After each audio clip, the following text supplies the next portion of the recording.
Hello दोस्तों, आपका स्वागत है आपके अपने इस यूट्यूब चैनल टारगेट एजुकेशन पे। दोस्तों, आज हम अपनी इस वीडियो में बौद्धिक विकास एवं समझ से संबंधित कुछ क्वेश्चन को डिस्कस करेंगे। ये क्वेश्चन समावेशी शिक्षा से संबंधित है, विशिष्ट शिक्षा से संबंधित है।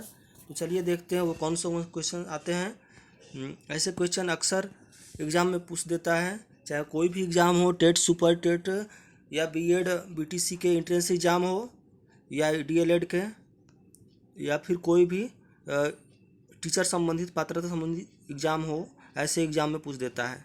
चलिए देखते हैं कौन कौन से क्वेश्चन है। विशिष्ट बालकों के लिए शिक्षा होनी चाहिए। विशिष्ट बालकों के लिए कैसी शिक्षा होनी चाहिए, तो आपको बताना है कि इसमें चारों ऑप्शन में से कौन सही है। सामान्य शिक्षा, विशिष्ट शिक्षा, कोई शिक्षा नहीं या फिर उपयुक्त सभी। दोस्तों, विशिष्ट बालकों के लिए शिक्षा जो है हमारी सामान्य शिक्षा ही होनी चाहिए। विशिष्ट शिक्षा अलग से शिक्षा नहीं दे सकते। समावेशी शिक्षा के अंतर्गत सारे बच्चों को साथ में बैठा करके एक क्लासरूम में, चाहे वो दिव्यांग बालक हो या फिर मंदबुद्धि बालक हो या विशिष्ट बालक हो, सबको एक साथ बैठा करके एक साथ सामान्य शिक्षा ही देना चाहिए। भले उसको आप प्रमोट करते रहिए, अच्छा बेटा तुम अच्छे से कर सकते हो, अच्छे मार्क्स ला सकते हो और आगे बढ़ सकते हो, लेकिन सामान्य बालकों के साथ में ही शिक्षा देनी चाहिए। चलिए देखते हैं अगला क्वेश्चन क्या है। पिछड़े बालकों की शिक्षा का मुख्य उद्देश्य होना चाहिए। पिछड़े बालकों की शिक्षा का मुख्य उद्देश्य क्या होना चाहिए, इसके भी 4 ऑप्शन हैं। आप भी कमेंट करके बताइए कौन सा ऑप्शन सही हो सकता है। अंक ज्ञान, अक्षर ज्ञान, उच्च शिक्षा या फिर आत्मनिर्भरता।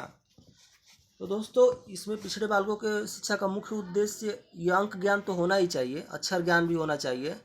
उच्च शिक्षा तो वो कभी कभी ले पाते हैं, कभी कभी नहीं ले पाते हैं, तो यह भी होना चाहिए। लेकिन इसमें से बेस्ट ऑप्शन कौन सा है। हमें किसी को भी शिक्षा देते हैं तो हमारा शिक्षा का मुख्य उद्देश्य होता है आत्मनिर्भर बनाना, चाहे वो किसी भी तरह से, कि वो अपने घर के खर्चे को चला सके। मेन जो बेसिक नीड है, रोटी कपड़ा मकान, उसकी पूर्ति कर सके। तो इस तरह से हमारे शिक्षा का मुख्य उद्देश्य होता है किसी बच्चे को आत्मनिर्भर बनाना। किसी भी जिसमें वह इन्वॉल्व होना चाहता है, जिस क्षेत्र में वह आगे बढ़ना चाहता है, उस क्षेत्र की शिक्षा दे करके हम उसको आत्मनिर्भर बनाएं, जिससे वह अपना और अपने परिवार का पेट पाल सके। तो चौथा ऑप्शन होगा आत्मनिर्भरता। चलिए देखते हैं अगला क्वेश्चन। शिक्षा से वंचित वर्ग अधिक पाया जाता है। कौन कौन से कास्ट में पाया जाता है, आपको बताना है। इसमें गेस कीजिए, अनुमान लगाइए, कमेंट करके बताइए कि शिक्षा से वंचित वर्ग अधिक कौन से वर्ग में पाया जाता है। सामान्य वर्ग में, सामान्य जाति के वर्ग में, अनुसूचित जाति में, अनुसूचित जनजाति में, या फिर अनुसूचित जनजाति, अनुसूचित जाति और अनुसूचित जनजाति दोनों में। दोस्तों, शिक्षा का वंचित वर्ग आज भी जो है यह सामान्य जाति में नहीं पाया जाता है। जनरल कास्ट के लोग जो है बहुत प्रतिष्ठित परिवार के होते हैं, तो वो अपने बच्चे को शिक्षा दे देते हैं। अनुसूचित जाति में भी तो होगा ही, यह होगा, अनुसूचित जनजाति भी होगा। तो यानी कि दोनों में यह जो है हमारा ऑप्शन अगला कौन सा है, चौथा ऑप्शन हमारा सही है।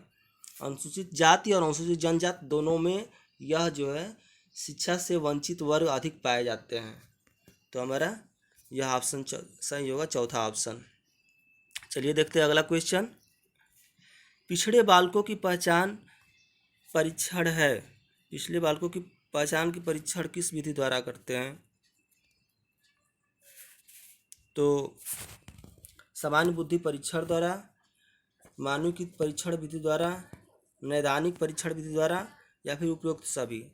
तो दोस्तों, सामान्य बालकों की पहचान परीक्षण विधि जो है उपयुक्त सभी होगा। सामान्य बुद्धि परीक्षण द्वारा भी करते हैं, मानविक उपलब्धि परीक्षण द्वारा भी करते हैं, नैदानिक विधि द्वारा, कि यानी कि उसको क्या चीज़ क्या समझने में दिक्कत आ रहा है, उसको जो है हम समझेंगे, जानेंगे और उसका निदान करेंगे।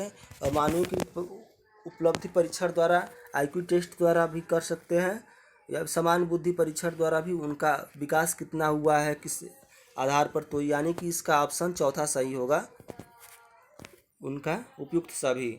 सामान्य बुद्धि परीक्षण द्वारा भी, मानविक उपलब्धि परीक्षण द्वारा भी, या नैदानिक परीक्षण द्वारा भी। तो चौथा ऑप्शन सही है, उपयुक्त सभी।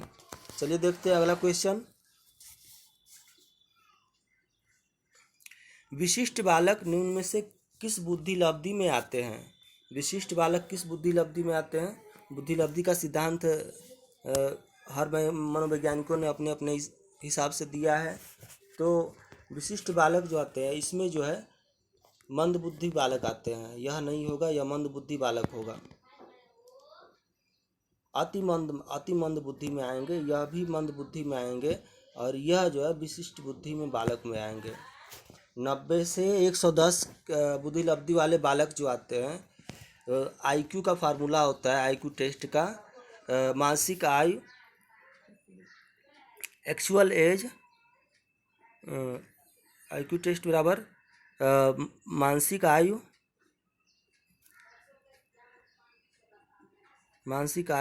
बटे वास्तविक आयु इंटू 100 होता है। तो इस फार्मूले का यूज करके यह निकाला जाता है, मानसिक आयु बटे वास्तविक आयु इंटू 100 करके इसको निकाला जाता है। तो यह जो है विशिष्ट बुद्धि लब्धि वाले बालक जो होते हैं वह 90 से 110 के बीच में आते हैं। चलिए देखते हैं अगला क्वेश्चन। विशिष्ट वर्ग के बालक होते हैं, विशिष्ट वर्ग के बालक कौन से होते हैं आपको बताना है। पिछड़ा बालक, दिव्यांग बालक, प्रतिभाशाली बालक, या फिर उपयुक्त सभी। तो आप भी गेस कीजिए, कमेंट करके बताइए कि चारों में कौन सा ऑप्शन सही होगा। पिछड़ा बालक भी आता है इसमें, दिव्यांग बालक भी आता है, प्रतिभाशाली बालक भी आता है, उपरोक्त सभी, यानी कि चौथा ऑप्शन हमारा सही होगा। विशिष्ट वर्ग के बालक में पिछड़ा बालक भी आएगा। वह भी विशिष्ट है जो कम समझ रहा है, वह भी विशिष्ट है जो दिव्यांग है, यानी कि उसका कोई हाथ पैर या फिर वो किसी भी अंग से प्रॉपर तरीके से वर्क नहीं कर रहा है उसका अंग। जो प्रतिभाशाली है वो भी विशिष्ट है, क्योंकि वह जो है सारे बालकों से भिन्न है, अलग है, उसका जो है सब सोचने समझने की क्षमता जो है बहुत अधिक है। तो यह जो है हमारा चौथा ऑप्शन सही होगा, उपरोक्त सभी बालक। तो वह सभी बालक, चाहे वो कम समझते हो, चाहे वो अधिक समझते हो, चाहे वो दिव्यांग हो, चाहे वो किसी भी तरह से भिन्न हो, वह सभी विशिष्ट वर्ग के बालक में आते हैं। चलिए देखते हैं अगला क्वेश्चन। तो इसका चौथा ऑप्शन सही होगा, उपरोक्त सभी बालक विशिष्ट बालक हैं। दिव्यांग बालक होता है, दिव्यांग बालक कौन से होते हैं आपको बताना है। दिव्यांग बालक आपको पता होगा कि अभी सरकार ने पहले विकलांग होता था, अब जो है विकलांग का नाम दिव्यांग रख दिया गया है। कोई विकलांग शब्द जो है अटपटा लगता था, सुनने वालों को भी, बोलने वालों को भी, और जो विकलांग रहता था उसको भी अजब सा लगता था। तो उसको चेंज करके दिव्यांग बना दिया गया है। यह विकलांग का ही परिवर्तित रूप है दिव्यांग। तो दिव्यांग बालक कौन कौन से होते हैं। श्रवण दोष युक्त, दृष्टि दोष युक्त, शारीरिक अपंगता वाला, या फिर उपयुक्त सभी। दोस्तों दिव्यांग बालक में श्रवण दोष वाले भी आते हैं, दृष्टि दोष वाले भी आते हैं, शारीरिक अपंगता यानी शारीरिक टूट फूट मोच या फिर शारीरिक टेढ़ा मेढ़ा जो रहता है वो भी आते हैं। यानी कि हमारा चौथा नंबर ऑप्शन सही होगा, उपरोक्त सभी। श्रवण दोष यानी कि सुनने में कम सुनते हैं, दृष्टि दोष कम देखते हैं, शारीरिक अपंगता यानी कि शरीर कोई टेढ़ा मेढ़ा है, शरीर से प्रॉपर तरीके से नहीं है, हर बार जो सामान्य बालक होते हैं उनसे अलग है। तो यह जो है हमारा चौथा नंबर ऑप्शन सही होगा, उपरोक्त सभी। चलिए देखते हैं अगला क्वेश्चन। बाल अपराधी बालकों का उपचार की विधि कौन सी है आपको बताना है। उपचार की विधि कौन सी है। 4 ऑप्शन है, मनोविश्लेषणात्मक विधि, वातावरण विधि, मनोवैज्ञानिक विधि, या फिर उपरोक्त सभी। मनोविश्लेषणात्मक विधि भी है इसमें, वातावरण विधि भी है, मनोवैज्ञानिक विधि भी है, यानी कि हमारा चौथा ऑप्शन सही होगा, उपरोक्त सभी। यह सब तो होगा ही, तो हमारा चौथा नंबर ऑप्शन सही हुआ, उपरोक्त सभी। बाल अपराधी बालकों की उपचार की विधि। बच्चे क्यों अपराधी बन रहे हैं, क्या उनके मन में चल रहा है, यह जो है मनोविश्लेषणात्मक विधि द्वारा होता है। वातावरण विधि द्वारा उनके वातावरण को चेंज करके उसको जिस वातावरण में रह रहा है उससे अलग वातावरण में ले जा करके उसका उपचार किया जाता है। मनोवैज्ञानिक विधि द्वारा मतलब मनोवैज्ञानिक विधि द्वारा उनके मानसिक दिमाग का उनके मानसिक चेतना का पता करते हैं और उनको पता लगाते हैं कि उनके दिमाग में क्या चल रहा है। तो यानी कि इसका आंसर होगा उपरोक्त सभी। बाल अपराधी बालकों का उपचार सभी विधि द्वारा किया जाता है। मनोविश्लेषणात्मक, वातावरण और वैज्ञानिक विधि। चलिए देखते हैं अगला क्वेश्चन। मनोविश्लेषणात्मक विधि है, मनोविश्लेषणात्मक विधि अभी हम लोग ऊपर पढ़ा, यह क्या है आपको बताना है। स्वप्न दोष विधि, स्वतंत्र साहचर्य विधि, उपरोक्त दोनों या फिर उपरोक्त में से कोई नहीं। तो दोस्तों मनोविश्लेषणात्मक विधि जो होता है, आप बताइए कमेंट करके कौन सा सही हो सकता है। स्वप्न दोष विधि, स्वप्न विश्लेषण विधि, स्वतंत्र साहचर्य विधि, उपरोक्त दोनों।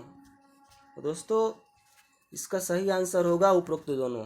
स्वप्न विश्लेषण विधि द्वारा और स्वतंत्र साहचर्य विधि द्वारा, दोनों विधि द्वारा, यानी कि हमारा सही ऑप्शन होगा थर्ड, तीसरा नंबर ऑप्शन हमारा सही होगा उपरोक्त दोनों, स्वप्न दोष विधि द्वारा भी और स्वतंत्र साहचर्य विधि द्वारा भी।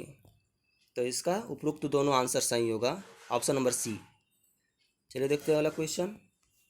घुमंतु बालकों की प्रमुख समस्या क्या है।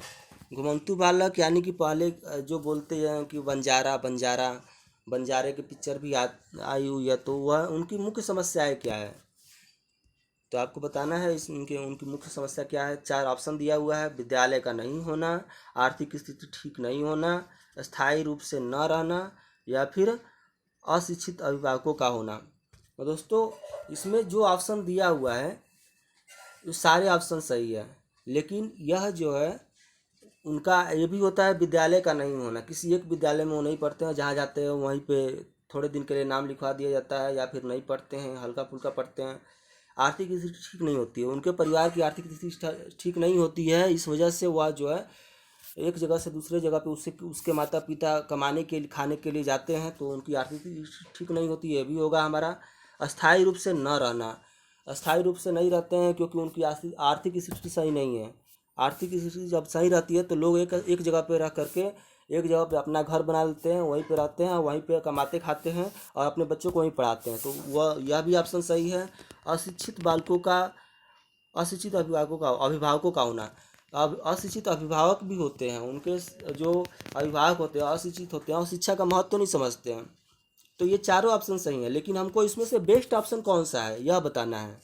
तो दोस्तों इसमें से बेस्ट ऑप्शन हमारा ये होगा कि अस्थायी रूप से न रहना। अस्थायी रूप से न रहना हमारा यह जो है बेस्ट ऑप्शन इसमें होगा, कि वह जो है कमाने खाने के लिए उनके माता पिता अभिभावक दूसरे जगह पे जाते हैं, ये तो यही ऑप्शन है।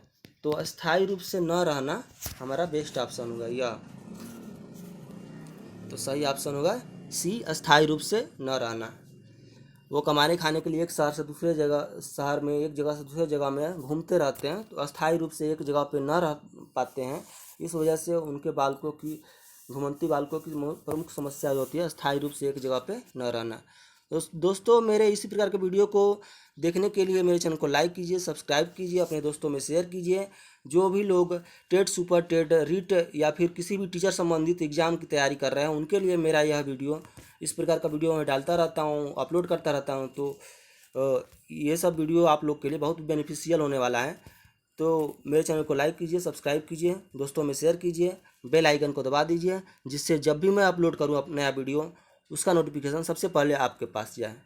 मेरे वीडियो देखने के लिए बहुत बहुत धन्यवाद।